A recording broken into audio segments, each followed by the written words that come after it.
আসসালামু আলাইকুম। কেমন আছেন সবাই? আলহামদুলিল্লাহ, আমিও ভালো আছি। আজকে তৈরি করব পাউরুটি দিয়ে ভিন্নভাবে অনেক স্বাদের একটি নাস্তা।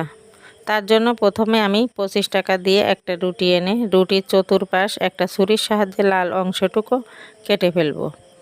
তারপর মাঝখান থেকে দুই ভাগ করে কেটে নিব। এভাবে সব কয় পিস রুটি কেটে এক সাইডে রাখবো।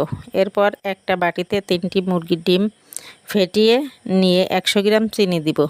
চিনি দিয়ে আবারও ভালো করে ফেটিয়ে চিনিগুলো গলিয়ে নিয়ে সামান্য একটু লিকুইড দুধ মিশিয়ে নিব। ওদিকে একটা প্যানে সামান্য তেল দিয়েছি, তেলটা গরম হয়ে গিয়েছে। এখন রুটির একটা স্লাইস সেই ফেটিয়ে রাখা ডিম দুধের মিশ্রণে ডুবিয়ে প্যানের মধ্যে অল্প আঁচে এপিট ওপিট করে ভেজে নিব।